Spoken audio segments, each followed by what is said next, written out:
Hello friends, आप लोग कैसे हैं? उम्मीद करते हैं आप लोग ठीक होंगे, आप लोग हेल्दी होंगे।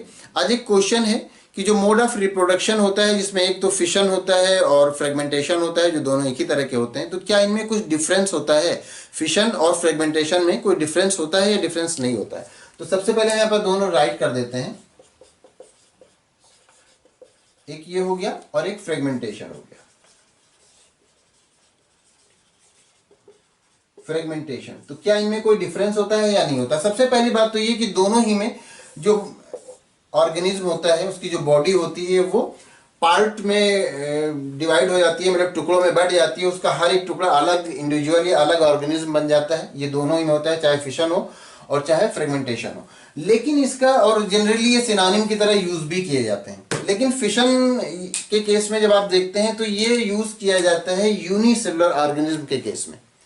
फिशन ये टर्म जो यूज किया जाता है, वैसे दोनों सिनोनिम है के तौर पे यूज किए जाते हैं, लेकिन जो फिशन ये टर्म है ये है यूनिसेलुलर के लिए।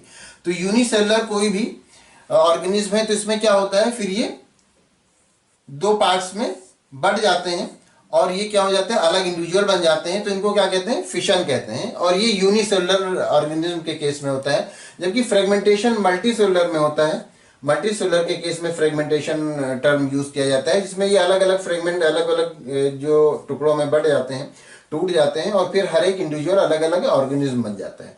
तो ये डिफरेंस होता है फिशन और फ्रेगमेंटेशन में। सिमिलरिटी ये होती है कि दोनों ही में जो बॉडी होती है ऑर्गेनिज्म वो ब्रेक होती है, चाहे फिशन हो चाहे फ्रेगमेंटेशन हो। लेकिन डिफरेंस ये होता है कि इसको यूज किया जाता है यूनिसेलुलर के केस में,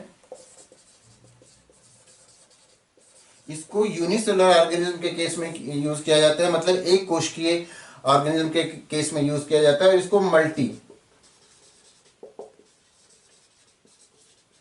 मल्टी सेलुलर ऑर्गेनिज्म के केस में फ्रेगमेंटेशन ये टर्म यूज किया जाता है। तो उम्मीद करते हैं कि दोनों का डिफरेंस आपको समझ में आ गया होगा।